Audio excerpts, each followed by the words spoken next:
Hey there, it's the Machine of Nonsense, episode 177, and we've got most of the crew here, almost everyone here. Tomas was attacked by Jared Leto, so R.I.P. Tomas, but we're here. We're going to talk some D23, some big announcements, Gamescom, and what we've been up to since the last episode. It's been a while since we've recorded, so we've gathered a wonderful panel. I'm your host, Eric, joined as always by Kayla. Hey, hey. And Tomas is not here, but we do have Ryan is back on the pod, everyone. Good day, Eric. Good day. Hello. And Dee's here and hydrated. And fresh off his pink era, his pink crow era, if you will. Michael Nelson, how are you? Every day is winding road there. Good stuff. Mike went to the Pink concert last night, and he's still able to pod. So that's a message to you, Tomas, specifically. Mike is flexing all over you. Mike's my hero. Yeah, he saw Pink at Soldier Field here in Chicago, and that sounds awesome. Yeah. Oh, that's what was going on. Okay. And Sheryl Crow. Did you know she was opening? I had found that out like a few weeks prior. Like I was just kind of looked like, oh, I wonder if there's oh shit. Because I know like Pat Benatar was like last year or the year before at Wrigley. And I thought, oh, that would have been cool. But this was even better. Cheryl rocked it. She did like I Want You to Want Me cover. That was cool. Hell yeah. Did all the hits. It was cool. I was hoping that her and Pink would do that Kid Rock duet together. Oh, man. That didn't happen. Did Willow do anything? Pink's daughter? Was she there at all? I don't think so. Okay. But Pink was there. She was there. Oh, Pink was there? Well, that's good. That's good. Was it the remnants of DNC?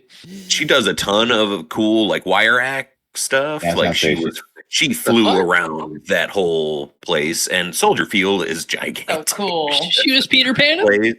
Soldier Field? Yeah, she does like aerial silks and stuff too, right? Yeah. Yeah, well, she does that, and it's like, oh, that's cool. But then she does full Peter Pan, just like literally While she's singing, flipping and singing. Yes, yeah. Wow. Yeah. She was My girl.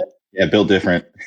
Incredible flexibility. I know Tomas had posted recently about how non-flexible he is these days. Pink stole all of that from all of them. This is the official shit on Tomas pod, by the way.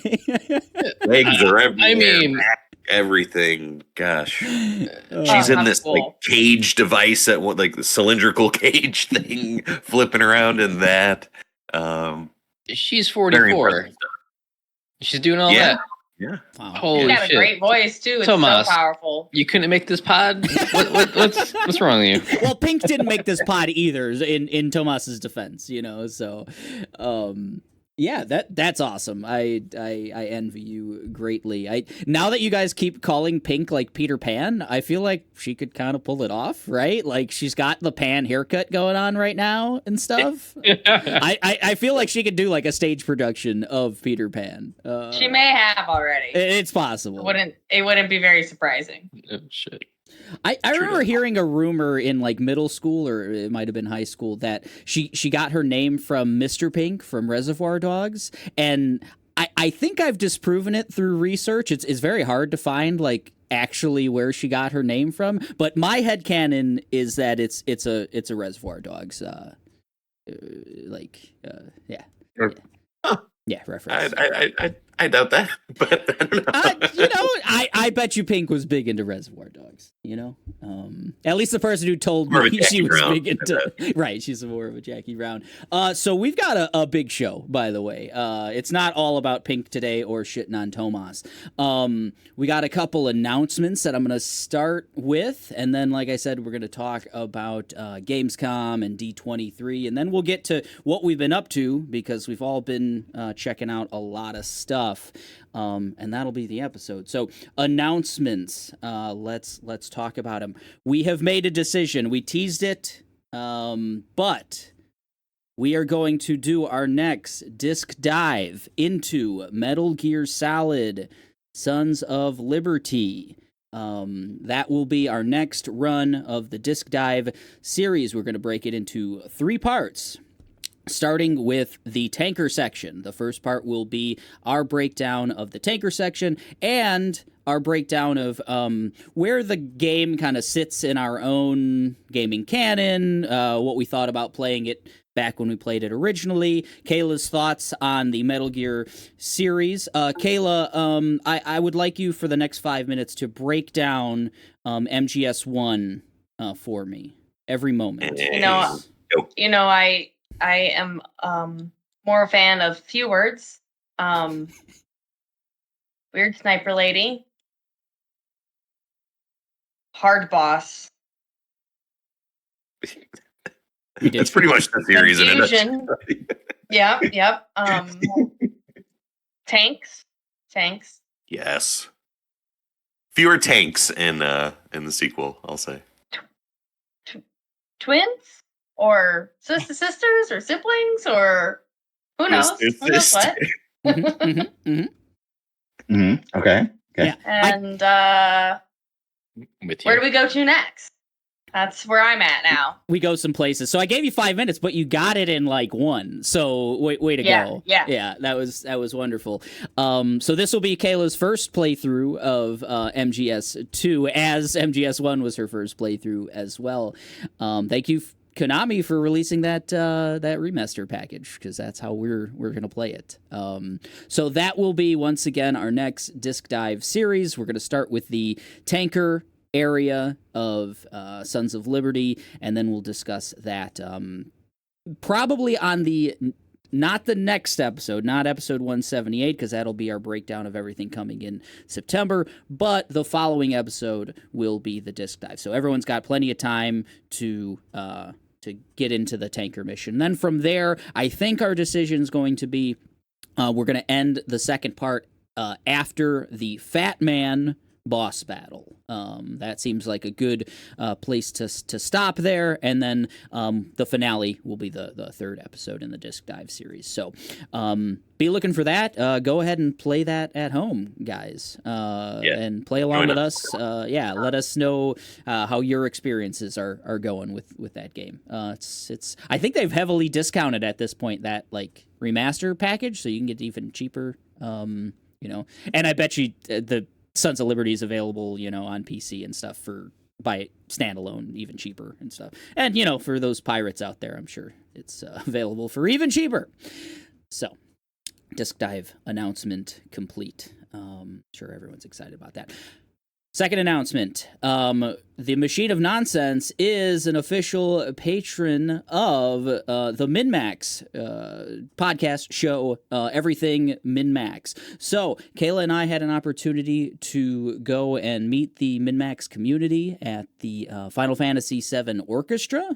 We checked that out. That was really cool. Talk about that probably a little bit in what we've been up to. But got to meet Ben Hansen, the founder and kind of podcast lord. I'm in a video that they posted. Check out the travelogue for the Chicago community meetup. I'm in that. I had Ben sign a magazine for me, the last ever issue of Game Informer. He has signed that for me. He's in a little picture in it, so he felt okay signing it, but he also made a little disclaimer that he has nothing to do with the production of that issue of Game Informer.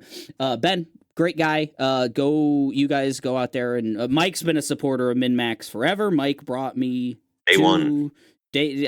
So I told Ben I'm a day 2 supporter of MinMax because Mike was my day 1. He asked me, how'd you find MinMax? And I said my best friend. He told me about it, and it's great. I've been wanting to take the leap. So, in that we are an official patron, we are on the Wall of Heroes that they do. So our logo, I chose our sticker logo that shows the MinMax logo with the only podcast about video games, movies, and TV shows, and our at the Machine of Nonsense handle. I chose that one as our official image. That will be in September on every bit of video content that MinMax releases. So go ahead and support them. Check out their YouTube stuff. If you want to, their lowest tier on Patreon is $2. Go ahead and support them. They do great stuff. Like Ben and all of the cohorts, as they call them, are really cool. And I'm happy to support them now, and it'll be cool to see our logo there on all their videos. So pretty cool stuff, guys. Woo! Yeah. That's exciting. Yeah, it's pretty awesome. Fucking awesome, man. Yeah, it'll be cool. We'll see, and hopefully, if you guys are listening to this because you saw it on MinMax or something, welcome. Thank you. That's great. Welcome.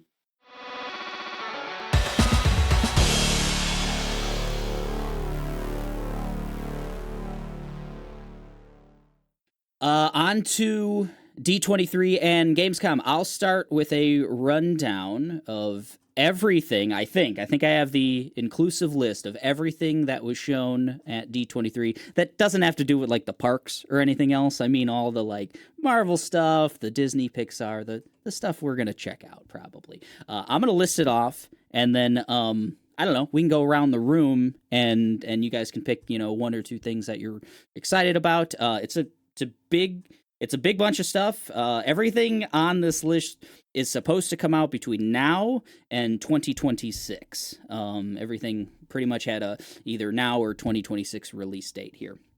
All right, guys. Ready? 3, 2, 1. We're getting Incredibles 3. We're getting Toy Story 5. Moana 2. Snow White. Live action Snow White. Daredevil Born Again. Dwayne "The Rock" Johnson's Monster Jam, everyone. Avatar 3, Fire and Ash. Inside Out, Dream Productions. This is going to be a show set in the Inside Out universe. Win or Lose, another show set in the Little League universe. I'm pretty excited about that one. Elio, Hoppers, Frozen 3, Zootopia 2, Skeleton Crew from Star Wars, Mandalorian and Grogu, also of Star Wars fame, Captain America New World Order, Fantastic Four First Steps, Agatha All Along, Mike's favorite, Ironheart, Percy Jackson, Season 2, Sea of Monsters, Freakier Friday, the sequel to Freaky Friday. The gang's all back for that one. Lilo and Stitch, not my cat Lilu. Lilo and Stitch live action. Tron Ares, Lion King Mufasa, Eyes of Wakanda, which will be an animated, 4-part animated series set in the Wakanda universe, and Your Friendly Neighborhood Spider-Man, coming soon, actually, in 2024. So quite the list. Ryan, big Disney fan, I know over there. They call you D24, I know. Yeah, on the streets. Kobe. What are you excited from Disney, Pixar, and Marvel in the coming years? Not excited for Toy Story 5. I mean, the concepts seems interesting. The toys versus essentially technology, which is kind of cute. Yeah, that's fun. Skeleton Crew, I'm very interested. Disney's been very hit or miss for me for Star Wars lately. But they kind of advertise as like a coming of age film, kind of like The Goonies or E.T. I'm down for the Judasants with that one. Andor, of course, Mando and Grogu. Really hyped for whatever that's going to be. Daredevil Born Again. I loved the Netflix. I think probably one of my most favorite Marvel, just anything in the past 10 years is fantastic show. Agatha All Along. It's giving me Wizard of Oz vibes. Sure. A bit. I'm not really sure where to put it. It's a musical, right? I don't know. It gives me CW vibes. Yeah. Very CW. There you go. Freaking Friday. I think that's what they're going for. They're reaching for a different audience on that, and that's all right. I feel the same about Ironheart. Like they're reaching for like a young a teen crowd, a coming of age crowd. I think you're right. I don't know what to expect with that one, but it looks interesting. Snow White and the Seven Dwarfs. I don't know. I think it looks like hot garbage. I think it's gonna be a train wreck. It's gonna be weird. I feel bad because all the dwarves are like CG, and it's because Peter Dinklage outlasted Disney. Exactly. You know, like just like that great disturbance in the forest, 7 people were out of a job all at once. Probably the most anticipated film of all that for me personally, probably Lilo and Stitch. I love that original movie. Nothing could beat it for me. I love Stitch. He's such a great personality. So I'm excited to see what they do, how they bring him to the big screen, because most Disney live action films are not great. So, and Mufasa, why? That's all I have to say. And that's it. I think that Lilo, the live action little teaser of him looked really good. Mm-hmm, yeah. He looks cool. He did look good. He looked good, but I don't know. Yeah, hard one to pull off, I think. I don't know. It's like them taking away the Disney Vault with the app, with Disney Plus. They have to just keep. How do we get? We'll just remakes, and it works for them. I mean, they're very successful, all of them. Yeah, they'll be a lot of money. Even the first Lion King, which I didn't get. There's a huge backlash though, because like the like one of the 10 highest grossing movies of all time. It's crazy, but like the kids apparently didn't love it because it wasn't as motive as like obviously the cartoon. So you could see that in the Mufasa trailer, how their mouths should a little more animated this time around. You know what I mean? Have a little more cartoonish feel to them. And maybe they're learning. Yeah. And lastly, Zootopia 2. I love Zootopia 1. It was amazing animated film. I'm hoping this. Yeah. So big expectations for those films. The ones I liked, at least. A lot of stuff. Yeah, a lot of stuff. I think even if half like hit, it's like all right. I like your Disney Vault thing, Mike. I feel like Disney is taking a kind of a cue from Nintendo in a sense, like with let's put it on a new a new console or whatever else. Let's re-release it in a sense. At least they're I guess putting in the work to make it live action or whatever, but. Do we need them? Who knows? I actually liked like the Jungle Book. I remember, and I think I liked the Lion King live action more or less. I don't have as much like preciousness myself for like the originals or anything. So it's more like, oh, okay, how's the CG in this? How's the story? Does it tell like a decent, heartwarming story? And sure, yeah, they do. But D23, we've got literally a guy named D on this. What are you most excited about? Honestly, I got debated, so kind of salty the whole time. I like Lilo and Stitch. I think that's the one I kind of walked away and was like, okay, I'll take this, but I don't watch D23 for the movie announcements. I feel you. Yeah, Stitch looked good. I've never seen the original, so I think I'm gonna have to like watch the original and then see how I guess faithful or whatever it is. But yeah, Stitch looked great. I thought that's all we saw was like just him doing his thing. So we'll see what the rest look like. Integrated with humans is going to be interesting. That I think is going to be like. Now that I think about it, it was just him up there. Looked good, but him interacting with the two main women, girl, might be a challenge. Will be a challenge. Sure. Yeah. He's a speedy little guy, so it shouldn't be too hard. It's not like he has a lot of. He's either being soft and cuddly or an absolute menace in that movie. So. That's easy CGI because you just have people reacting to that. It's not like he doesn't have to have these big, like, long interacting type things.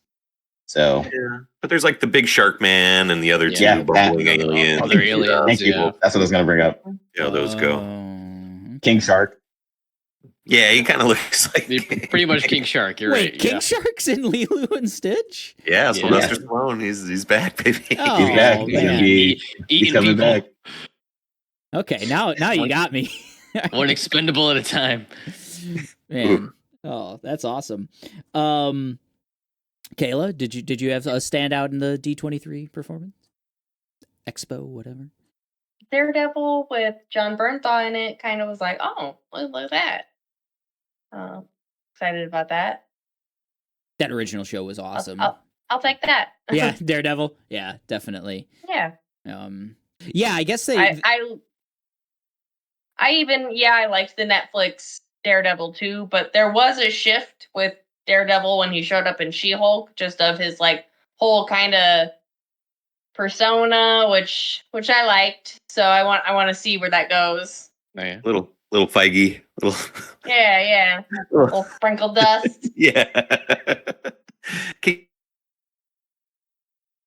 Uh-oh, we might have lost Mike. Uh, I'm sure whatever you said, Repeat Mike, it. was hilarious. It wasn't. I'll be honest. But that's okay. It is interesting to think like what that is going to be like now that we have Deadpool and Wolverine and a hard R in the MCU and everything else, or at least like a soft R rated like film. I would say they had some Feige dust as well in that one, I would say. But yeah, where does Daredevil like lean towards those two that spectrum? Is it Netflix? Is it Agatha all along, or is it like somewhere in between? I don't know. It'll be in between, but it's a very famous run of the comic from what I've heard, and I'm sure it's just as brutal, kind of fight scene wise and shit as what any other stuff would be. So I think it'll lean that way.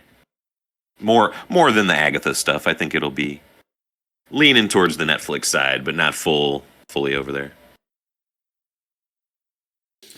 Anything from the Expo work for you, Mike? The Incredibles 3 could be cool. I like that second one quite a bit. Mm-hmm. I know a lot of people were like, "Man, this is like 15 years too late." Disagree. Yeah, I don't know. That's just a fun thing to do. Like they just kind of nailed their X-Men or Justice League or whatever you want to call them, right away. And Toy Story 5, I don't need that. I never even saw 4. 3 was kind of the perfect send-off for me. So I'm fine with just leaving it there.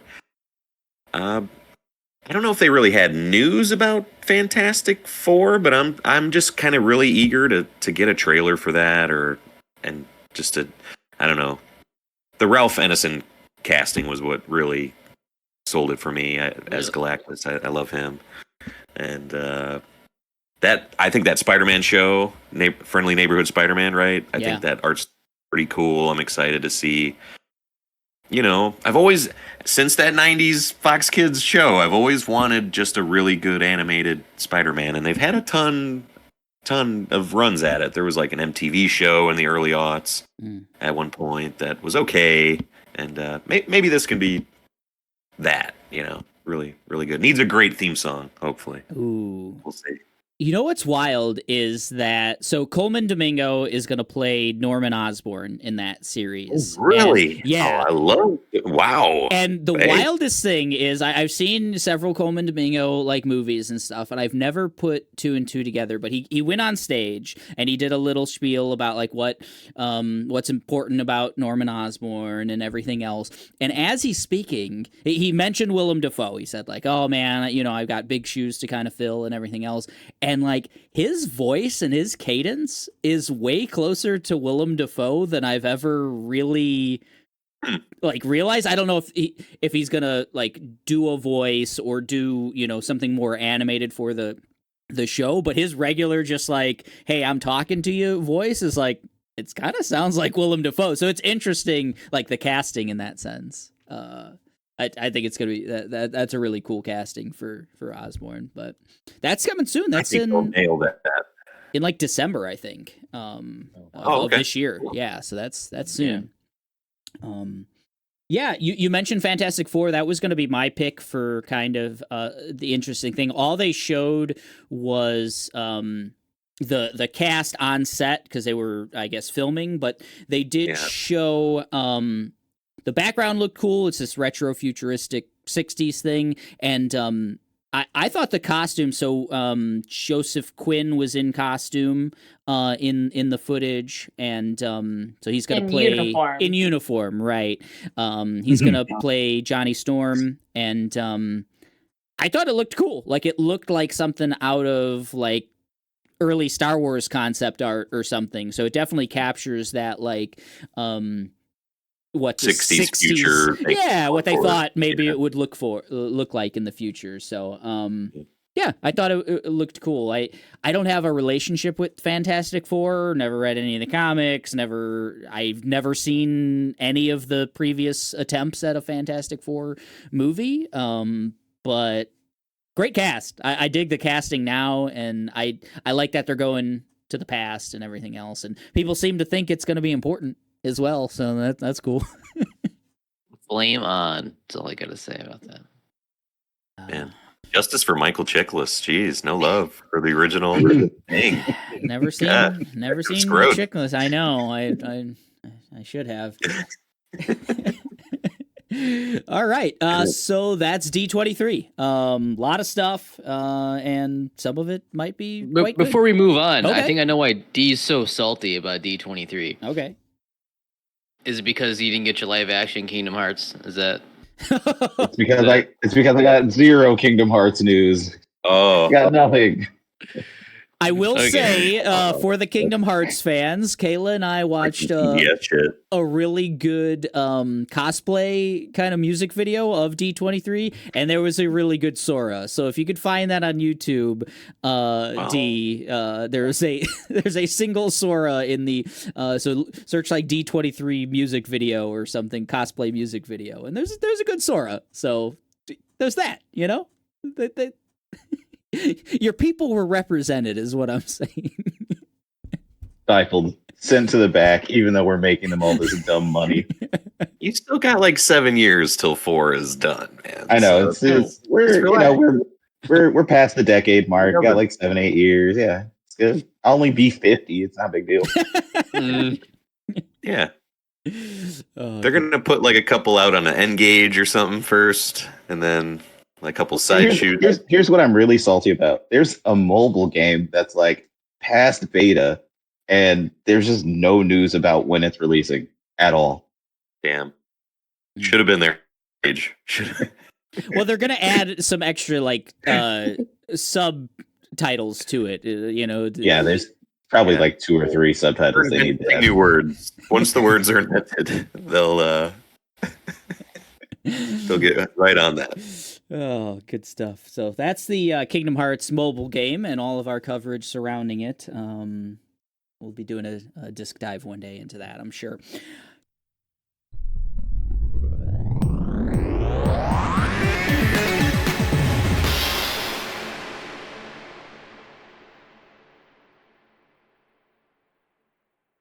Gamescom.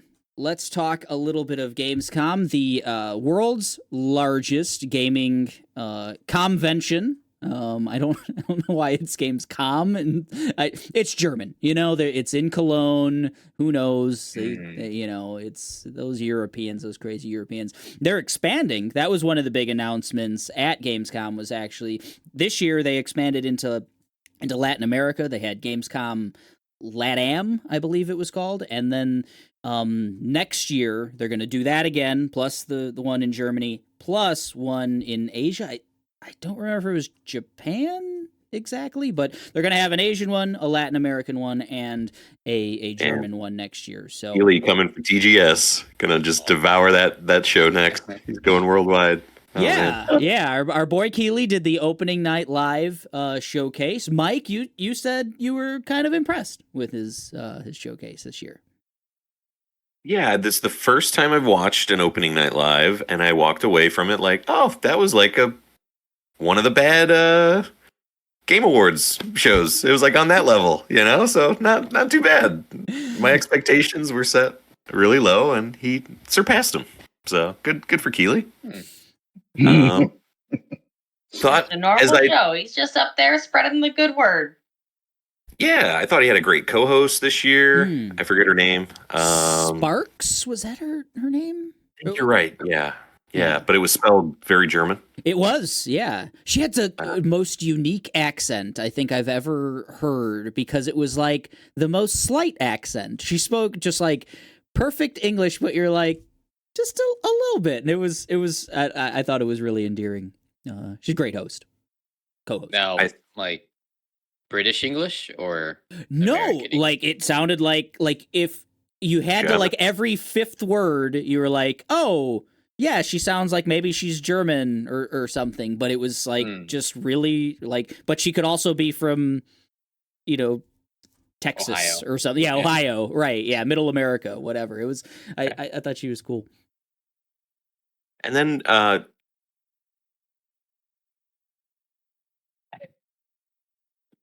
show in a lot of the main show. I thought Kyle Bossman did a great job. I thought it was pretty funny. Hard thing to do, to just kind of make these things like just kind of roll and be good and funny and stuff, and he pulled it off pretty well. It's a long show, very long. Definitely towards the end of it, like, all right, is this gonna be worth it? Is there gonna be something, one last thing at the end? I thought he had some deep, like, oh, okay, I didn't see that coming with the Mafia announcement at the end. But yeah, pretty good. New looks at a lot of great stuff. What everybody else think? I think you're right about it being a little long.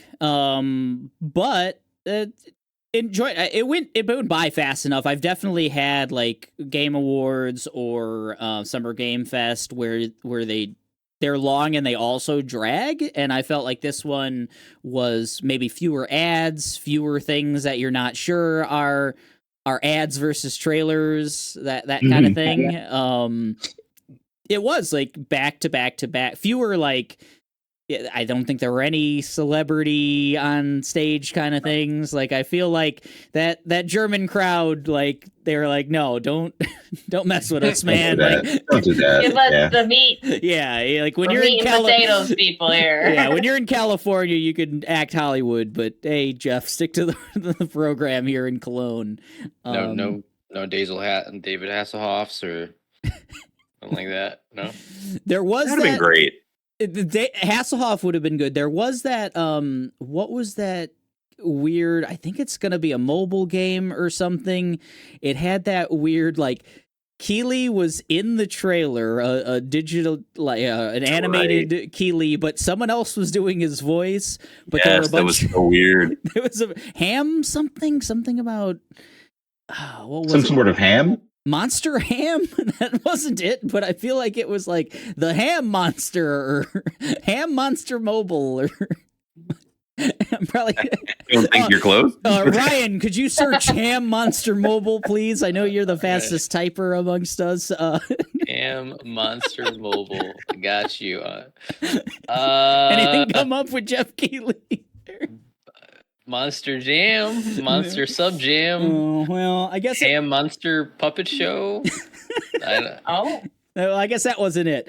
That was both. I would say the weirdest thing, the weirdest thing, and also one of like, I was like, oh, this is cute, because there were all kinds of references to like the weird polygonal faces of like GoldenEye characters, and I feel like there were like Resident Evil references and stuff. There were really fun gaming references in that little commercial for whatever Ham Monster mobile game. You guys are all searching for it, right? And you can't find it. Maybe it just doesn't even exist. I have no clue what the fuck you're talking about. I can't find it. Mike knows what I'm talking about. I remember what you're talking about, but I have no idea what it was for.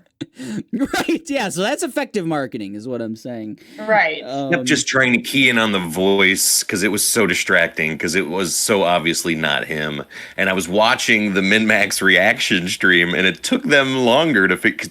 They were like, "Shout out to Ben and them, we love them." But they're like, "Man, Ben's gotten really, or Jeff's been, he's gotten really better at his acting."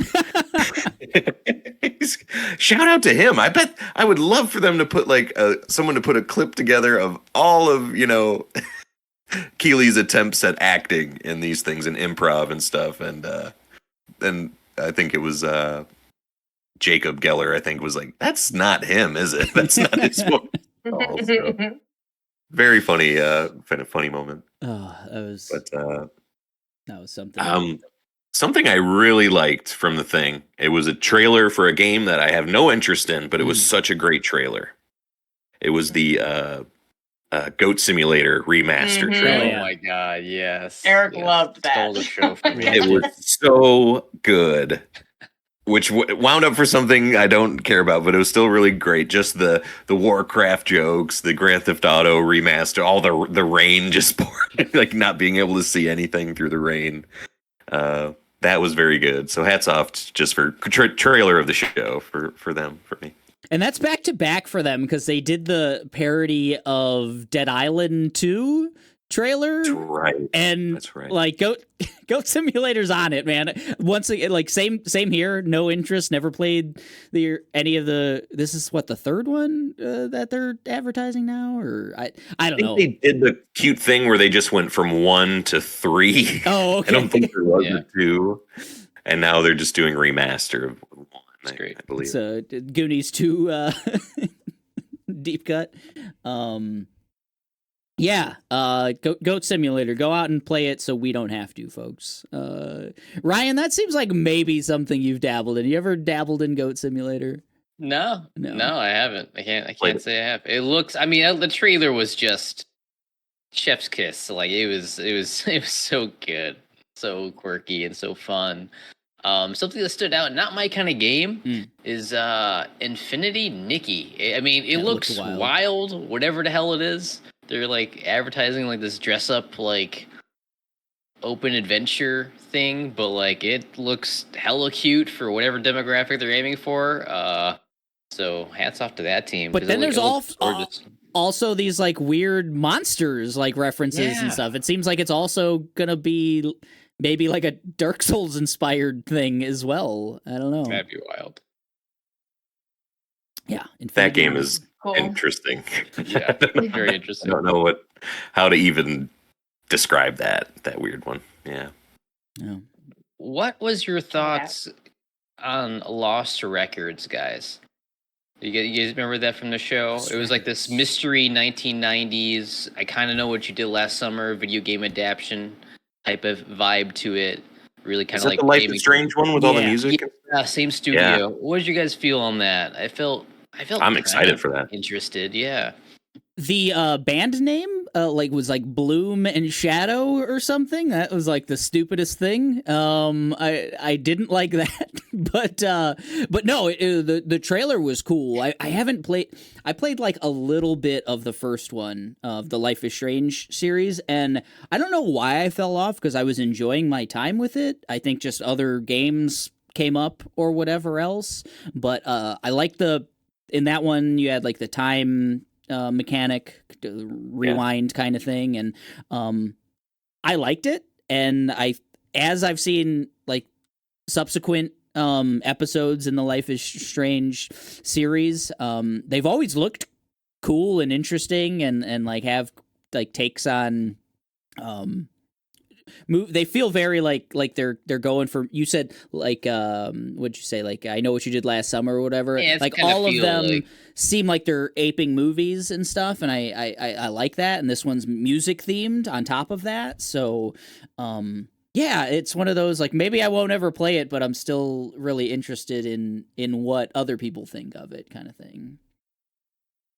That's interesting because that first one is very like Butterfly Effect to me. Yeah. Yeah. And I like that movie, like, you know, and I don't know why I fell off that game, but I did. I don't know. Yeah, that one looks cool. loved seeing that Monster Hunter Wilds. Yeah. Right? Is that what the subtitle for that one? Yeah. That spider enemy, that spider creature that they were fighting in that. So excited for that game. That looks just really good. From what I've heard, it's like an actual PS5 game, like a next gen kind of thing. Unreal Engine 5, yeah, looks really good. I think it's Unreal Engine 5. Is it multi-console, guys? Do we know? Crossplay for like the first time. That's huge. Make the game even bigger. Release, yeah. Yeah, very exciting. That's going to be the one. That's going to be the one. No, we have the other one that you got us, Mike. We're going to play it. We're going to play it on our train trip later this month or next month. Ooh. We're going to do it, Mike. Train trip. That game's fun. Train trip. Yeah. Can't wait. Train trip. We're taking a train trip.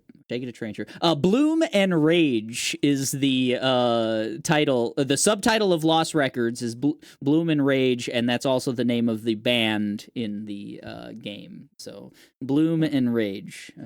He has a real issue right now with things named Lily Bloom. I do. Blossom or whatever. I do. Okay, so 30 seconds here. The biggest movie in America is what's the movie called? It Ends With Us. It Ends With Us. Cynthia Hoover. Yeah, Cynthia Hoover, Blake Lively. Yes, it's huge, making a ton of money. Everyone loves it. It's book adaptation. The main character's name is Lily Bloom Blossom. That's all you need to know. And that's like a Pokemon evolution there. Like boop, boop, boop. Lily Bloom Blossom. Do you guys want to know what she does for a living? Anyone? She's a botanical scientist. No, that would be just as bad, but no, she owns a flower shop. That's good. That's all we need to talk about. That's good. So Lost Records, Bloom and Rage. Sometimes you need to hit the nail on the head, man. You just need to do it. So we've already given too much time to that movie. Yeah, that's like 40 seconds at least. Yeah. Monster Hunter looks amazing. I am excited to jump into that. And I think it's going to be nice with Kayla and I playing our first one soon in about a month to get the feel for what those games are and everything, and then be able to jump in with all y'all. That's exciting. Hell yeah. I thought Reanimal looked Hell yeah. really, really cool. Is that the same studio as like the Little Horrors or whatever game? So it's so weird. Yes. Or Seer.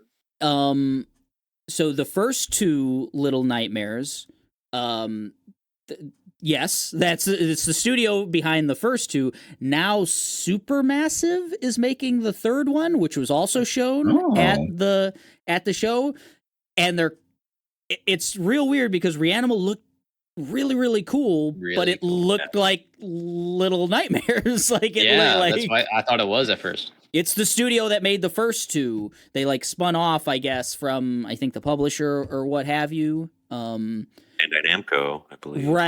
Right. So it's a weird twisted kind of web of games, and they're gonna like come out together. It feels a lot like when Crafton made what's the Dead Space inspired game that came out when Dead Space remaster came out? We just played that one, Kayla. Callisto Protocol. Yeah, it feels a lot like that's going on here, where it's like, I don't think that's a Dead Space game, but whatever. Interesting. It's like not 60%. As much as he does. No, it's like, yeah. But anyway, Reanimal looked awesome. Very good trailer, very creepy. And then this was like our second or third look at Little Nightmares. They kind of had more of a gameplay focused look, and I don't think it really held up against the Reanimal trailer. I don't know. It was slower. It was a little longer, I felt, but I showed Greg. Go ahead, Eric. Sorry. I was gonna ask which one of them had the bow shooter, because I got them confused with each other. Three did. It looks like 3 is kind of introducing like some Trine aspects, like because it's going to be the first one that's co-op, and you're going to have like a character that has more to do than just pull levers and things. You actually like have like a bow and arrow ability and stuff, and that stuff looked neat. That's Greg's like number one game game he's looking forward to. Oh yeah. I had to break the news to him that it was delayed because he thought it was coming out this year, as did I when I drafted. And told Grego like that it wasn't coming out. Showed him the trailer for Reanimal, and he was not into it. He's like, No? This is not Little Nightmares. Like, what is this? He's a purist. I think once he like sees it, but like an actual kind of gameplay of it, he'll be into it. But he thought it wasn't dystopian enough. I guess he wanted it to be more like post-apocalyptic looking. Okay. Greg's a metal kid. He's and yeah, that was. I thought Reanimal was maybe game of the show for me, probably as far as new stuff. Oh yeah, baby. That was high on my list. I also high on my list. I had Dark Pictures Anthology Directive 8020. Love those Dark Pictures games, and this one they're taking like it looks like it's going to be more action focused. The other ones are very much like Telltale type inspired. Not exactly point and click, but very like limited action, more quick time event, type stuff. It looks like they're gonna blend that with a little more action and in like a futuristic setting, whereas the other ones have been more grounded in reality or supernatural reality. So I thought that looked good. I also the like narrator guy apparently passed away as well. I wish I had his name, but he's really cool because in all those Dark Pictures anthologies, you'd cut away from the action. He'd be like, "What are the teens gonna be doing in that lake and stuff?" And he was a very Vincent Price kind of character, yeah, and it was really cool. And you'd have to answer questions to him, and he'd do shit with like tarot cards and stuff, and he passed away, so I don't know if they'll cast someone else for this new entry, but those are just consistently like kind of also super massive as well on that one, but those are just consistently fun, smaller experiences. Love a good like more 5-6 hour type experience as well, so that one popped for me a little bit. Anything jump out at you, Kayla, at all? Anything that you were excited about?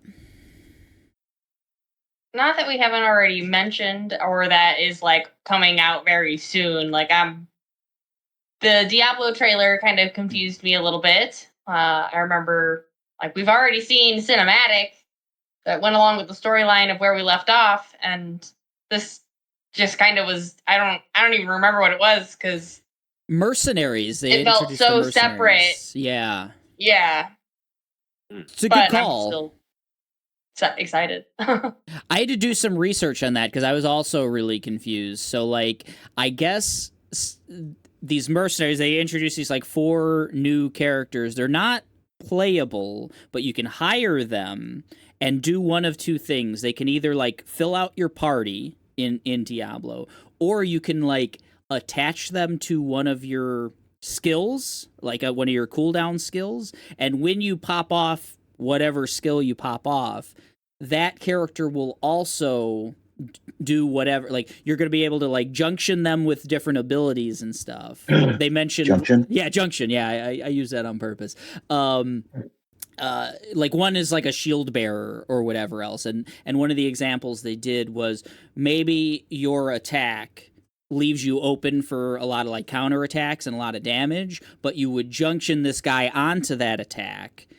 He'd come out and create like a defensive barrier while you're doing your kind of high risk maneuver or what have you. That's cool. It's like it's meant to like combo off and use them as like even for like a 1-player experience. Now you can have the experience of like a team synergy and stuff. Combos and stuff like that. Yeah, it seems interesting. It seems complicated for like in like the different choices you have and everything else, because it's 4 different mercenaries with 4 different, I guess, skill sets, and then within those skill sets they have various, additional skills and skill trees or whatever.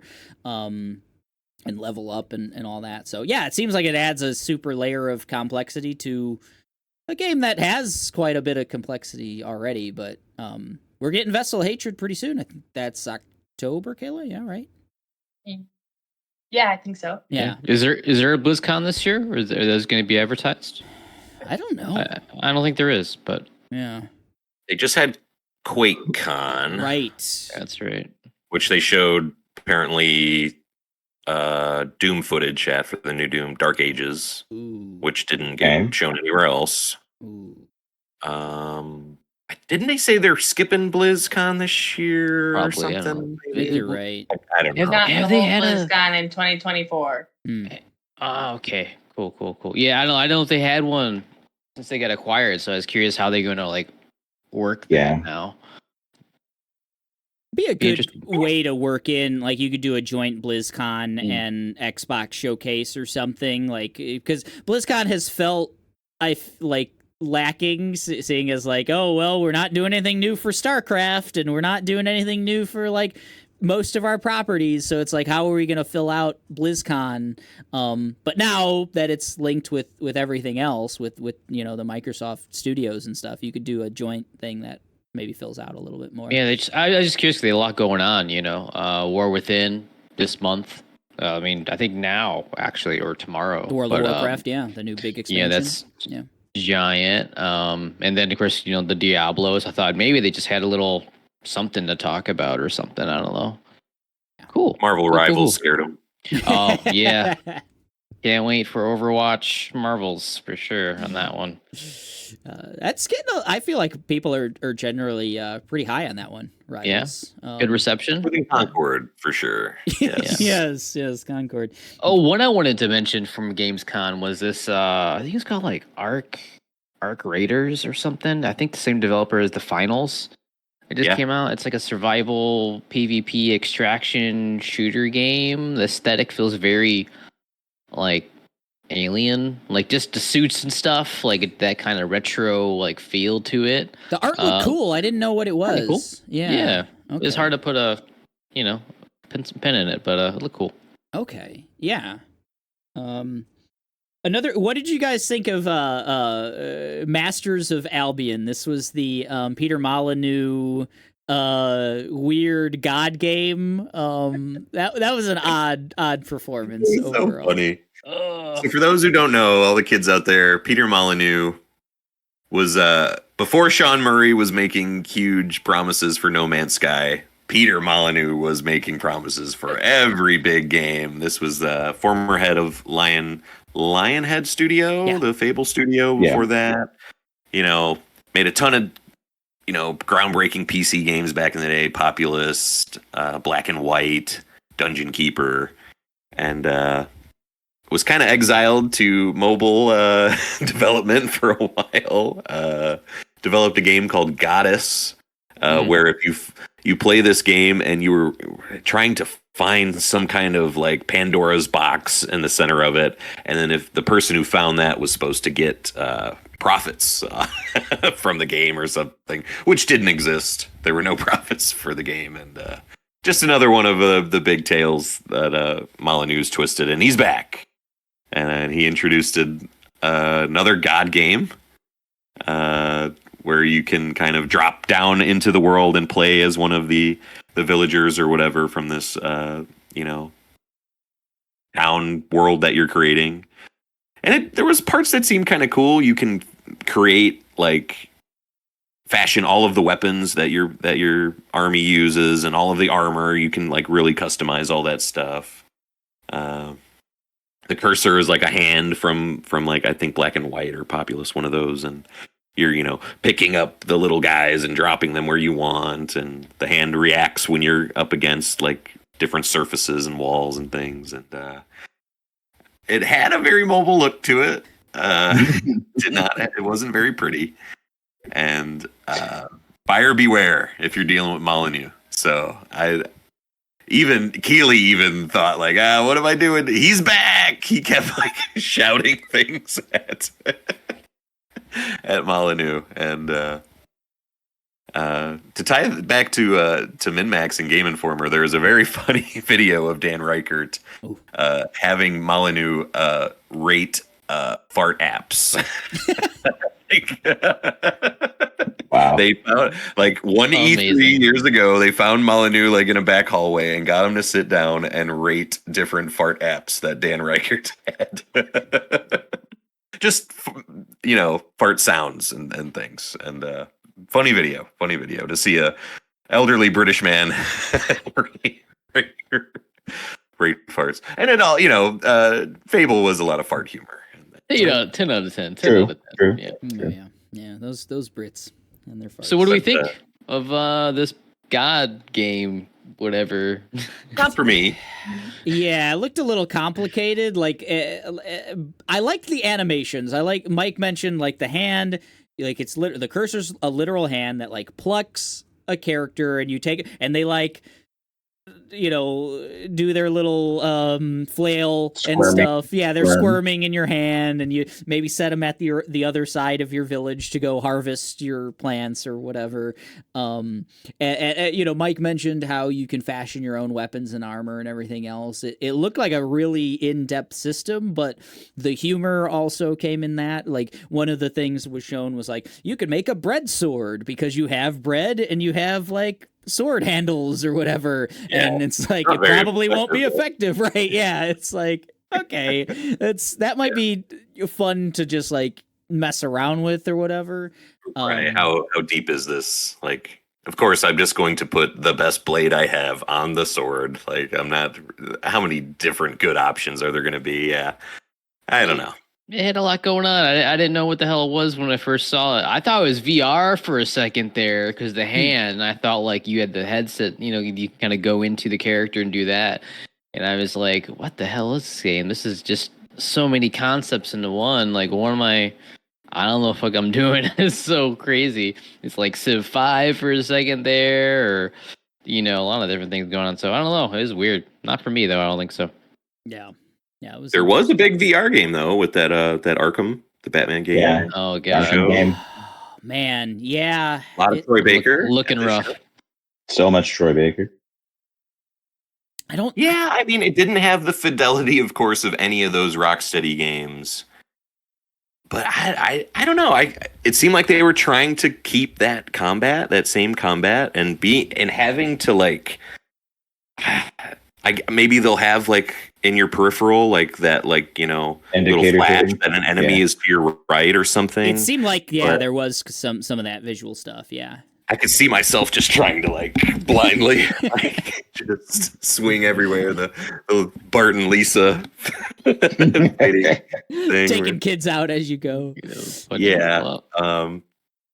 They had like there was like a really nice like swing kick kind of thing that maybe just feels good in VR. I haven't played enough VR to ever really tell what's going to be good or bad, but I don't know.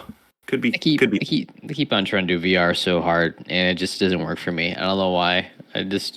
Nothing looks appealing. Future. It's a tough sell just from the price standpoint for me with VR, because it's like we've played. Kayla and I played a little bit at like our cousins and like Beat Saber as an example. It was like a ton of fun. We had so much fun playing Beat Saber, but it's like $500 for Beat Saber. I don't know. Right. And this Batman game is MetaQuest 3 exclusive. So if you have like a 2 or anything, you can't play it. The good old days where you could go and kind of even rent a console at a video store. You don't have those anymore. Yeah. And there's always that weird cleanliness factor of it, like if I'm beating the shit out of like the penguin and getting all sweaty, and then all right, Kayla, now it's your turn. I thought it was going somewhere else entirely. I just and all the porn games, that's what you really get your $500 for. No, beating up to the penguin. That's what I thought you were gonna say. Beating the shit out of the penguin. Okay, those are two different. The lady things. Now, guys. I don't know if you've seen Cape Crusader, but I haven't. Oh, Penguin's a lady in that one. Yeah, Smash. Okay. Yeah. I was like, Colin Farrell's hot, but big beefy lady. Awesome. Man, I love a big beefy penguin lady. I think one of the biggest things for me wasn't even the game announcement. It was Secret Level, Hell the yeah. new show from Blur Studio. Let's talk about it. Yeah, I forgot about that for a little second. When we were talking about the beefy penguin lady. Well, I mean, that'll take anyone's mind off of real stuff, like Secret Level. Real Secret Level. But yeah, this is a show from the creators of Love, Death, and Robots. I think this is also going to be Netflix. Prime. Nope, Prime. Oh, it's going to be on Prime. Okay, cool. And this is all like one-off episodes of just different game properties and stuff. 15 total. And we're getting like Armored Core, Dungeons and Dragons, Mega Man, which was like such a cool little tease in that the model for Mega Man looked really cool. We're getting Sifu, Spelunky, Outer Worlds, a PlayStation just overall kind of thing, which maybe it'll be like All Stars Battle Royale type thing with them. I don't know. It showed Kratos in like a modern city, which is wild. Yeah. That's the stage selection from All Stars. Who knows? Yeah, that's a rap of the rap of fucking background, man. Oh Jeez, God. You didn't notice it? Foolish God. You can't drop Astrobot. Astrobot. And Unreal Tournament, I think too. Yes, that one should be fun. Yeah. Keanu Reeves is in the Armored Core episode. Oh shit. Really? Yeah. Oh, wow. Yeah. He's lended his likeness, and I assume his voice probably to the Armored Core episode.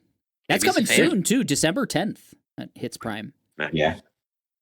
And the head of the studio was up there on stage. He got real emotional about it, which was a cool moment. And yeah, just one of them little oddball things. Hats off to Keeley for finding a spot for it, and man, kind of rose above everything else in a way, and kind of got me, my second win for the show at a time where it was kind of lagging. I felt too, and that looked really neat. Surprise of the show for me, without a doubt. Like, it did not think, especially, Keeley's announcing something that's not video games specific. Like, oh boy, what's coming on? Does it a lot, and it doesn't always work. And this one worked for sure. Yeah, always does a lot of movie, TV show tie-in kind of stuff. And yeah.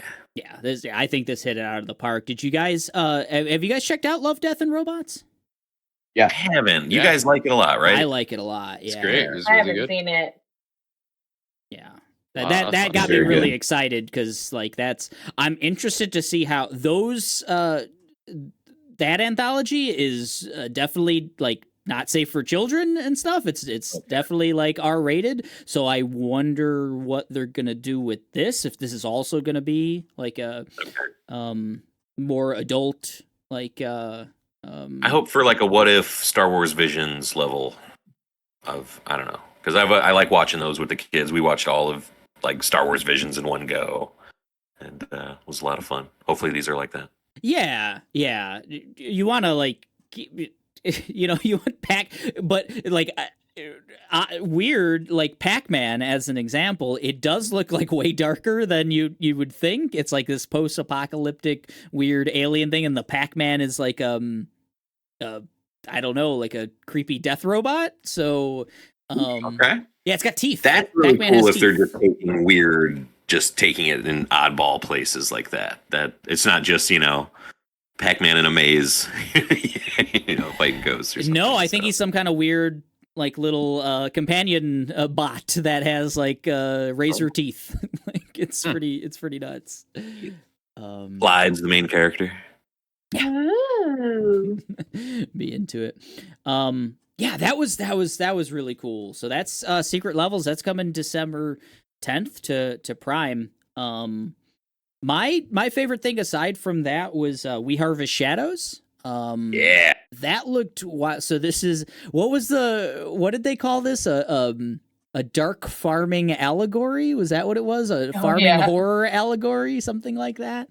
A ham monster, Jeff Keighley. What did they call it? No. So 100 Keeleys on a farm.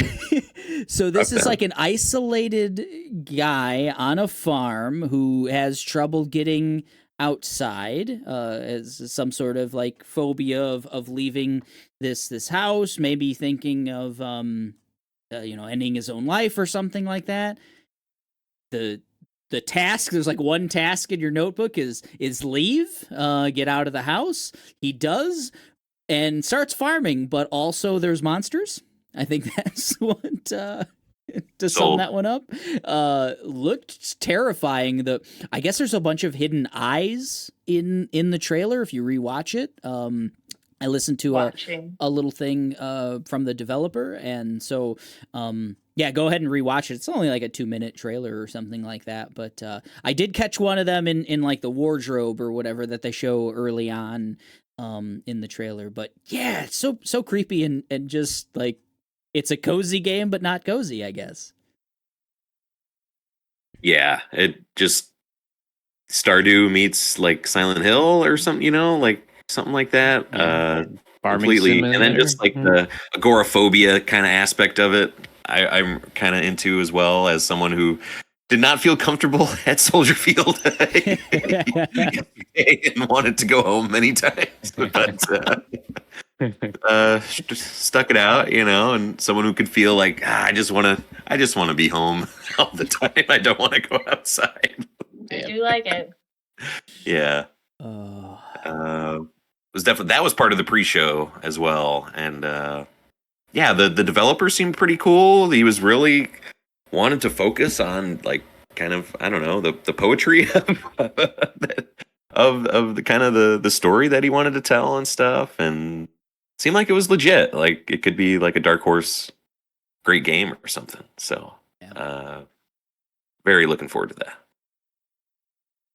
What was the game you wanted to note got a release date, Kayla? I was supposed to write it down, but then I didn't. Plucky Squire. The Plucky Squire, yeah. We got a September release date for the Plucky Squire at Gamescom. So, good call on that. That was exciting to hear. That game looks so good. It is so cute. Yes. Yeah. If you don't know, this is like the children's book kind of, character. You're actually playing, flipping the pages, but then the character can actually break out of the book and he's on top of the desk and he's, going, on the coffee mug, and that's a level that you play, you're going around the coffee mug and interacting with any, I think there's like a magic card that you jump into at one point or something similar to that. And that looked really good. Can't wait for that. Looks great. That's Path to Exile too also got that game is like Diablo on crack. It's really pretty. Yeah, that's what it looks like. It looks amazing. I can't wait for it. But it got its first, I think, early access, early something. I think maybe beta testing in November. So I'm really excited to get my hands on that. Looking forward to that for a while. It looks amazing. Yeah, I wish it was co-op. That's the one downside. It is. Oh, is it? It is co-op. Yeah. Oh, I thought that was a single player. Oh, no, Path to Exile 1, you could play like 6 people or whatever. So. Oh wow! Well, they need to advertise that better, right? Or I need to be more up on my shit. Maybe I'm wrong. But I know 1 is definitely co-op, and they're very community centric. So like they're very about like pleasing because that's how Path to Exile 1 got so successful. Because they're just like, you guys want this? Okay, this is what we're gonna do. We're gonna make it different, iterate on it. But yeah, really excited for that. Really pumped. Because it looks like just a kind of a prettier Diablo, and Diablo's pretty as hell already. But like that's what sells Diablo for me and Kayla is like, oh yeah, we can just sit and play this game. And, local co-op it says. Oh, so, sick. There you go. Okay, well, Path of Exile just rose on my cross-platform. List. Sick. Was that Keeley game King of Meat? Was that dumb King of Meat game? King of Meat! There we go. What did I say? Ham monster, the King of Meat. I was fucking close. I was real close, guys. Yeah, because I'm looking at it. It looks like Bugs Bunny with a fucking helmet, like a warrior helmet or some shit. What the hell is this game? You said a mobile game? It looked like a mobile game. I don't know what it is. Ham monster, king of meat. That's what it was. There was some things from the show that didn't really jive with the Borderlands 4 announcement. Oh yeah, Didn't really. Thought the trailer was neat, like the whole planet, like destroying another planet thing. Indiana Jones still does not just kind of jive with me. I don't think that's going to be same. I don't like think it's a great good. game. I Just love I thought Troy the Baker, Batman though, right? first person punching looked better than the indie stuff. And Machine Games, I've said it before, they can tell a great tale, but playing it's not their best. So we'll see. And that Dune game just kind of looked not like the best. I don't know. I don't want to build cubicles on the sand. Yeah. The sandworm stuff looked cool, but I want a Dune game so bad, but I don't want that Dune game. Like, yeah. If they have like early access or like a beta test, I might try it. But other than that, it didn't sell me that hard. I mean, it looked kind of fun to play through homies for like a night or something. Yeah. I think they should. Whoever's trying to capitalize on the Dune stuff should maybe lean towards like a Life is Strange style. Like that stuff leans on like kind of the back room, whisperings and flashing, from here to there, not really focusing on the desert combat of it. Maybe, I don't know. You don't want to nuke your enemies. I mean, worm your enemies to death. I played a little of that Dune strategy game when that was in early access. I don't know if that's fully released yet. And that didn't work for me either. Like it wasn't Age of Empires, so I don't know. I don't know if Dune works. Maybe like a Life is Strange Dune would be really cool. I think just a solo game, story-driven RPG, same universe would work. Give me like a God of War, whatever, whoever, some character you'd never heard of, like in that universe. I think that would do really well.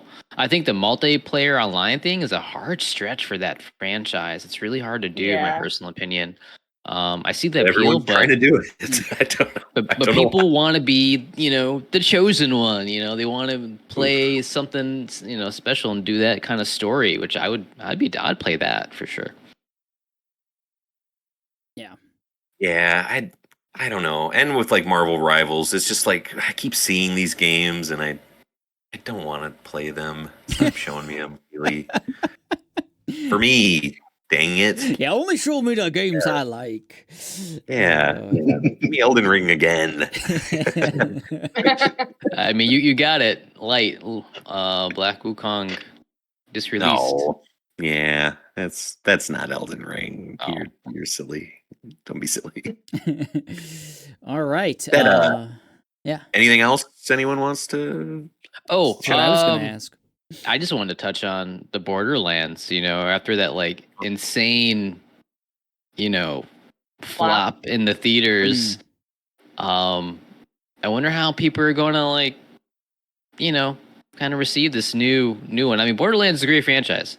It's just, didn't they get bought recently or something like that? Is it like a new studio? Embracer, yeah. And then Embracer Group or something? Take-Two has bought them. I got to see more. I mean, I'm interested kind of because the franchise holds a lot of weight, but like, I just got to see more of what they're going to do with it, how they're going to make it different, stand out in this like era where like so many different, like you got Concord, you got like all these different like shooter games that, kind of trying to do something out of the box, and how are you going to draw me back into Borderlands again? That's what I want them to sell me on. Like bring me something new. Yeah, sure. People bought it. I agree with you. But this is a quicker turnaround than 2 to 3 was. The trailer made it seem like the art style might be changing and maybe a little changing bit. It up from the cell shady stuff. Maybe I imagine they're not happy. I imagine they're not happy that like, I'm sure this was planned out well ahead of time that, we're going to have this trailer at Gamescom and everything else. And, we're going to coincide with this movie. And I bet you that movie's going to do all right. Like video game movies has been doing all right lately. And I hurt them. Yeah. You could even tell, like, some people were excited in the crowd, but it's also was kind of like a crickety kind of. Okay. And that game might be Kind of awesome. You know, reaction. the series has been fine. Like, yeah, the Yeah. first 3 games have been fine. So they shouldn't, like, I hope no one doesn't give Borderlands 4 a chance because the movie's trash. Like, they kind of don't have anything to do with each other, you know, but I think it's hurt the brand value, I would have to say. Yeah. I don't know. Like the lead guy getting caught, like Randy Pitchford getting caught up in all that weird stuff didn't hurt Borderlands 3. I don't even know if people are even gonna remember it once they finally see, like, oh, they added a new class with a cool robot or something. I don't know. Let's hope. Yeah, It'll be fine. You might be right. The magician himself, Randy Claptrap. They'll show Claptrap, and everyone will go, wee. That's not my Claptrap. That's not Jack Black. Yeah. They're gonna say. Oh. Anything else from Gamescom? Literally, I just wanted to mention it because it was the funnest looking game. Maybe not the best game, but Squirrel with a Gun. Nobody talked about Squirrel with a Gun. Yes, I am. I know that's a big one for Ryan. 28. Tell me about it, Pete. Tell what it was. It just he finds an underground facility where he can exchange his acorns for guns, and he just keeps shooting guns, man. It looks great. Tale as old as time at this point. A squirrel with a gun. Squirrel with a gun. It looks super fun. It looks super fun and dumb. And I need they had Goat Simulator. I'm like, it's been around. But Squirrel with a Gun, that's new. That's new dumb fun. Killer Bean, what was the other one from this summer? Right? Yeah. Killer Bean. Yeah, oh my God. A 007 If they type. could get Michael Bean in Killer Bean, oh my God. Never see Eric again. Never again. Never again. Die from orgasm overdose.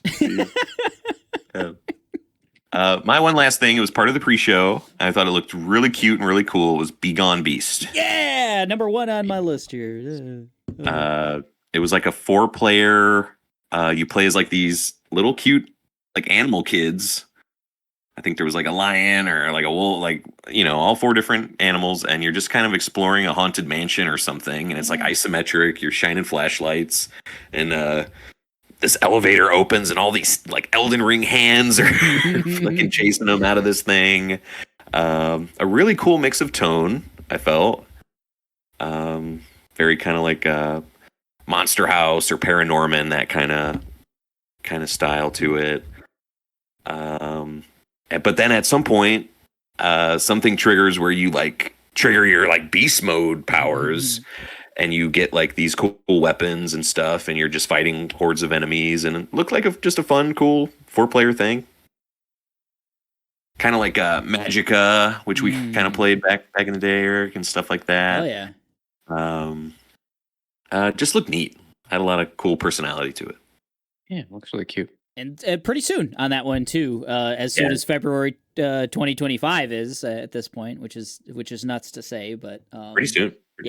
Soon. A few months away. It's crazy. Be Gone Beast. That was my favorite from the pre-show, I think. Really cool.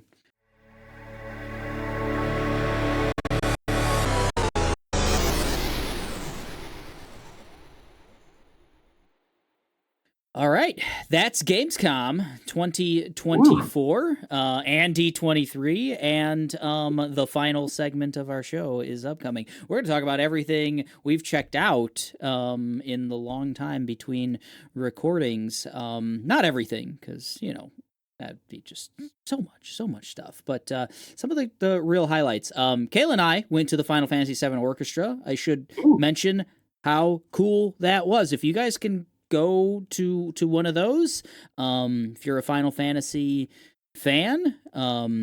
Also heard they've done a good job with like other gaming franchises like Zelda and stuff like that. Ben Hansen said he saw the Zelda one and thought it was really cool. But we saw the Final Fantasy VII Rebirth version, and despite some of my misgivings about that game overall. The music is phenomenal, and they really highlighted so the orchestra's playing while they're showing scenes and battles and stuff from the game on a huge screen, and it highlighted all the things that I did really like about that game. The characters, the moments, the humor, and how the music kind of is such an important part of all those things.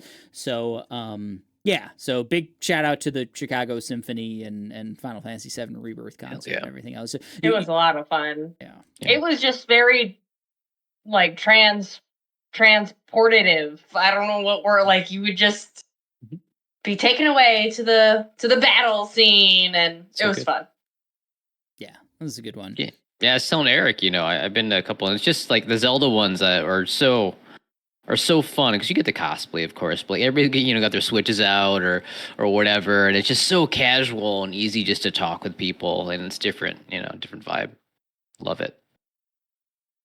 Yeah, we hung out outside a little bit and watched as all the cosplayers were coming in. There were some really, really good ones. Some really great T-shirts, too. No big deal. My T-shirt was complimented on by Ben Hansen. But there were way better T-shirts there than what I was rocking. They were really cool, and some great cosplay. Just people, a lot of the we saw a really good the cross-dressing Cloud from the first game, the first remake, and stuff. In a nice, very dress that you would wear to the symphony. Beautiful, yeah, beautiful dress, yeah. People were really going all out. We saw characters from other games too. There was a really good Squall and Renoa from Final Fantasy VIII there. So yeah, there was great T-shirts, great cosplay. Good time had by all. And it was a 3:00 show. Perfect. Just middle of the day. Come on, that was cool. And then the other thing that I need to talk about is Alien Romulus. You saw it? Oh yeah. Oh yeah. Apparently great. So no spoilers or anything else. I don't want to do that because I know Mike, you want to check that one out. And but I really enjoyed my time with it. I don't know where it ranks all time, and we've been going and rewatching all of them. So we watched Prometheus, Covenant, and the original Alien. This actually takes place in between Alien 1 and 2 and Aliens in the timeline. Yeah, it really captures, I think, the environments, the production of Alien and Aliens. It feels like it fits really well in those movies, from the kind of analog technology and stuff, the CRT kind of monitors and the real clicky buttons and everything, all of that kind of dirty technology of the near future. And there's a lot of callbacks to, there's maybe a little bit too much fan service, maybe, but a lot of it's a lot of fun. It got some chuckles out of me, it's from Fede Alvarez, who did Don't Breathe and the remake of The Evil Dead. I would say it's somewhere in between those two movies in terms of its gruesomeness. I think The Evil Dead remake is one of the more kind of hellacious movies I've seen in a long time, and this doesn't quite go to that level, but there's some good kills and some things that I think haven't really been in other Alien movies in terms of violence and cool things that the aliens are doing and the humans are getting into. So I think it's an essential movie for an Alien fan. If you're more on the fence and I'm not a big Alien fan, maybe it's not as essential. But if you're a fan of the Alien movies or even most of the Alien movies, I think it's good for you. Yeah, man, that's great to hear. I'm off the next 3 days in between doing moving stuff. Maybe I'll try to catch Romuli. Yeah, the Aliens need to win for sure. It had some really fun things that they did with the aliens, and the girl. I liked it. I thought it was fun. Yeah, Kaylee Spanny is blowing up. Like, I mean, I thought she was good in this one, but saw her earlier in the year in Civil War. Haven't seen Priscilla yet, but I've heard good things about her performance in that as well. So I think she's Kirby's Town. Yeah, oh yeah, Mare. Definitely. Rising star. And it is a younger cast, and it's a cool. I like the cast. They're all like 20-year-olds, kind of. So Ooh. It's stranger aliens, huh? Stranger a little, things? but it's not. I don't. They're way grittier than it's a grittier movie than a Stranger Things. Yeah, you know, these are kind of like shitty 20-year-olds instead of like plucky, fun. You know, teenagers or whatever. Usually, you know, it's Danny McBride and Billy Crudup and yeah. A lot of new youthful energy in this one, I would say. That's cool. That's cool. Not that any of them survive, but right. But yeah, no, it's I do recommend it. Go check it out. Was there anything else we checked out recently, Kayla, that's worth talking about? I know we checked out a lot, but I mean, we beat Dungeons of Hinterberg. Liked that game a lot. Beat Dungeons of Hinterberg. We watched X-Men 97. I liked that a whole Kayla lot. saw X-Men 97. Yes. Ooh, did you like it, Kayla? Hell yeah. I did like it. I liked it a lot. Awesome. Yeah. We'll definitely be coming up later in the year. It worked in a rewatch as well. I enjoyed rewatching it. So. Did you get any further into the Vinland Saga, Eric? Did you watch it on your own time? No. That's a you and me and D exclusive. Okay. I gotta be with my boys, so I'm still on episode 6 or whatever. You think Kayla would like it? I think so. Yeah, I think so. It's I don't think there's anything, at least in the first 5-6 episodes that I've watched, that I would be like, Kayla would find that like problematic or or uninteresting or something. I think it's a pretty cool, like, straightforward heroes saga, at least 5-6 episodes in. Yeah, I dig it. I like the animation too, but yeah, that'll be all for me and Kayla, I think, for now at least. Go play Dungeons of Hinterberg. That was an enjoying experience, and it might come up at the end of the year for me. So I like that one. That's on Game Pass, everyone. Ryan, how about you, man? It's been forever. Oh man, it's been a hot minute. Janther Wilds with your big bear man, I know. Yeah, Janther Wilds, amazing expansion. Loving every minute of it. Played a lot, maybe too much this week. Streaming it, all that good stuff. Guild Wars 2 MMO expansion. That's all I need to know. I've been doing a lot of streaming of Final Fantasy 16. That has been a pretty fantastic experience. And other games, not much other games, but a lot of other movies and shows and a lot of different little things. Finally saw Wolverine and Deadpool. Sure. That was a lot of fun, a lot of laughs. It was good. I enjoyed it. The cameos. I mean, it just. I'm excited to see what they're gonna do with all. The trailers spoil every one of them now, so it's. Did they? Did they? Okay, do they so. Oh, that's. Yeah. Oh yeah. Yeah. Yep. Okay, all right, because I've been keeping my ear to the ground on that one, but yeah, I loved it. I'm excited. I know like made like $1 billion or something, so hopefully, Marvel's not afraid to take that extra step. And hey, there's other franchises that we can do. What else have I been watching? A lot of anime, per usual. A lot of Animal Planet shows. I don't know. Everything seems kind of the same these days. So going back to that. Really looking forward to the second half of the year. Well, fourth part of the year. Really. I mean, you got Squirrel with a Gun. Rings of Power is coming up. I'm really excited for. That's in days.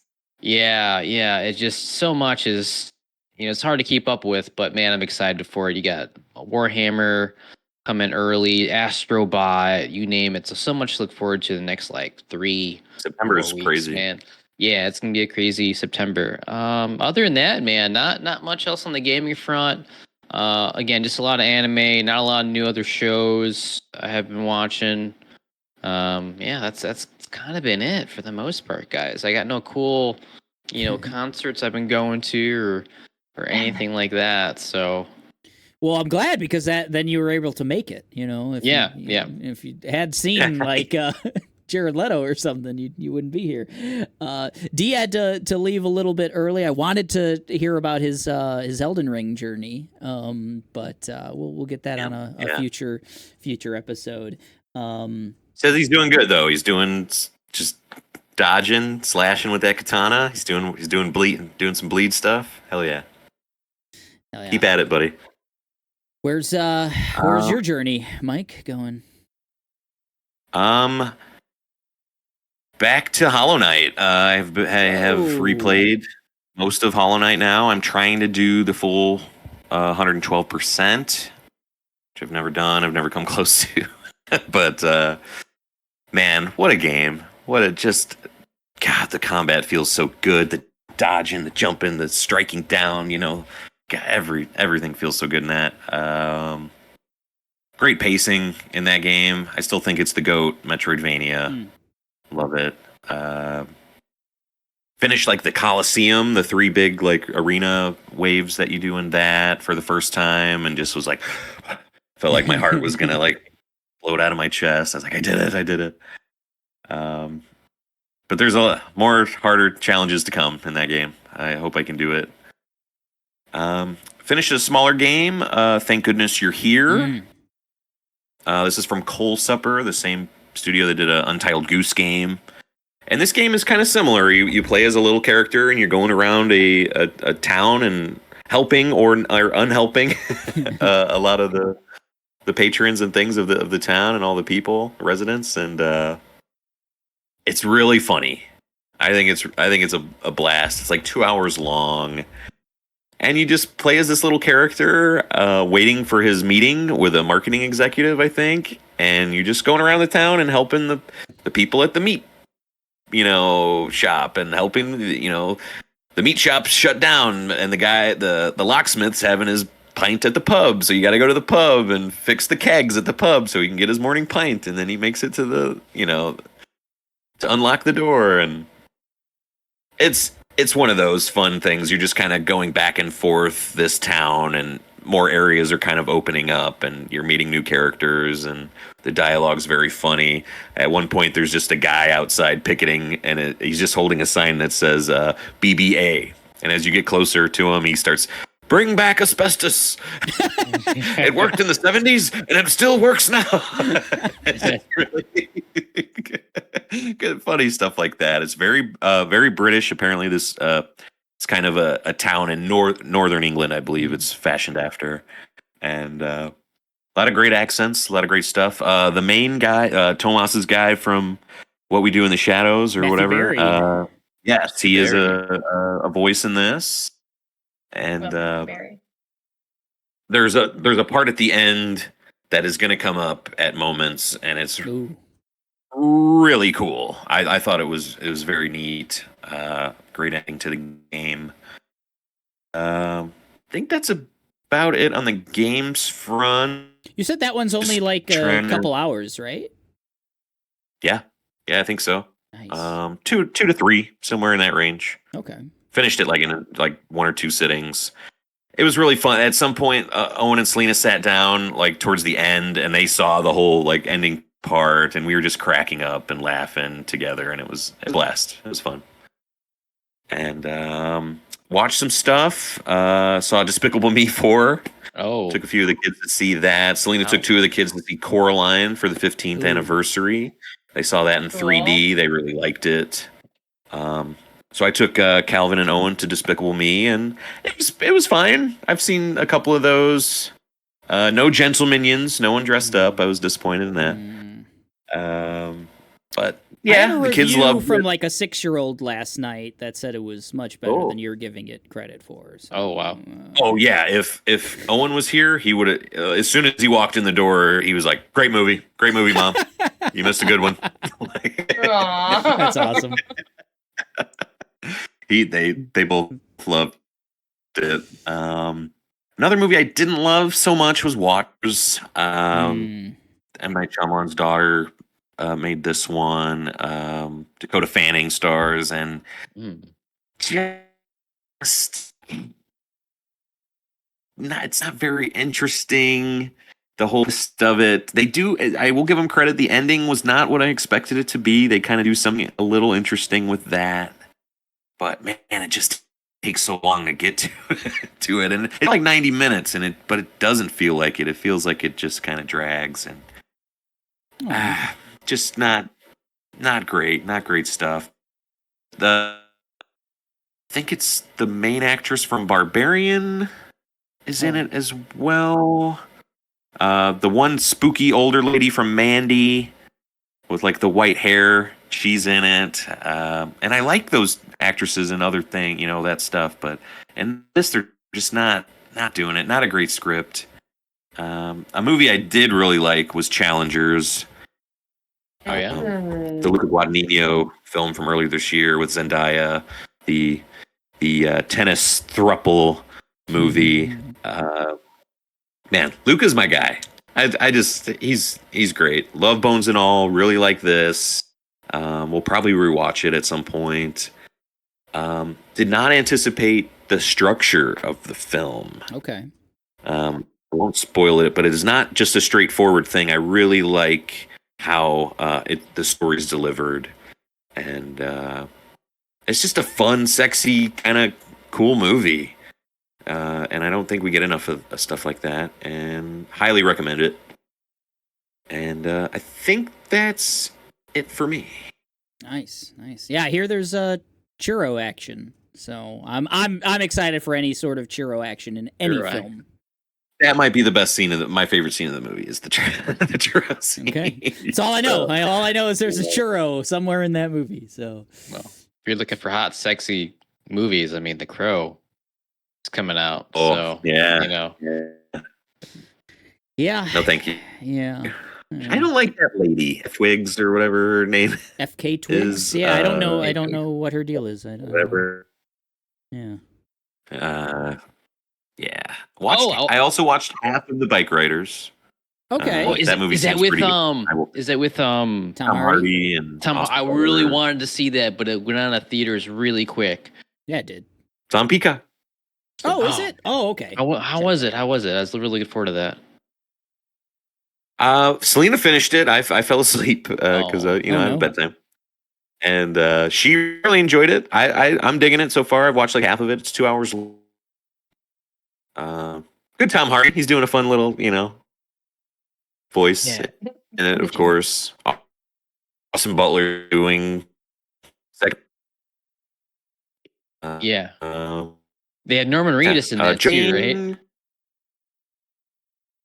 No, he's not in it. He's got to be. It's a bike movie. Norman. No, he's right here. They say Norman Reedus, Funny Sonny. He's in the movie. Funny Sonny? That's his name right here. I'm looking at the cast. Yeah. Mike, tell me all about Funny Sonny. Kayla might have a problem. His teeth are horrendous. I bet. God, they're just like a color I've never seen. Yes. Uh-oh. I already feel like I'm going to have a problem with Tom Hardy's mouth. He looks like he does weird things with his mouth. He doesn't open it very far. He just kind of is just speaking through his lips through most of the film, and Bane in it. I've heard a lot about her voice work, Jodie Comer's voice work. That's her name, right? Yeah. Oh yeah. Yeah. And sorry, I was cutting out when I was trying to figure that out. And she's doing just like an old timey like Chicago accent. I think she's doing a great job. I don't know. It worked for me. Kango. I like Jodie Comer a lot. I think she's really talented. Yeah, I will finish that, and if I liked it, I'll check back in, on it, and if I didn't, you'll know why, because I didn't say anything about it. Yeah, report back. All right. Well, I think that is everything that we had to share in episode 177. Ryan's got his finger up. What has he got? I wanted to mention I am going to be starting my first Chrono Trigger playthrough shortly. I have downloaded the game. Hell yeah. It is on Steam. I know you guys are big fans of the Trigger, so I just wanted to put that out there so I can kind of geek out with you guys. You never played it? I never played Trigger. No. Okay, awesome. Yeah, I played a little bit of Cross back in the day. and I'm excited. Oh, that's awesome. One of the best games. All right. Well, you're gonna have to be on some future episodes then, because we're gonna need to know what is going on with Chrono Trigger. You plan on like streaming it or anything? Or? Yeah, it's gonna be a stream only game. It looks very digestible, easily to do. So okay. Yeah. Cool. Yeah. Well, So That's a good one, man. It starts quick and just always. There's not a lot of side quest game or anything. Just keeps action packed. It's great. It's a quick start. Yeah, yeah, without a doubt. Compared to like the Final Fantasies of the era and stuff like that, definitely. Cool, man. Yeah, I'm gonna watch some of those streams or the VODs. Either way. Brimstar, right, on Twitch? Oh yeah, twitch.tv/Brimstar if you're curious about some MMORPG gameplay. Hell yeah.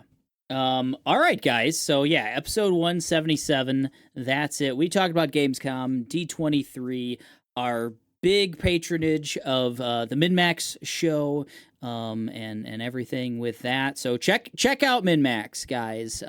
Cannot recommend them more. Great channel. They're on Twitch. They're on YouTube. They've got a great podcast and all your podcast apps. But watch their video stuff, because we will have our logo on everything they do in September. So support them, because they're supporting us and we're supporting them, and it's a whole virtuous cycle. It's wonderful.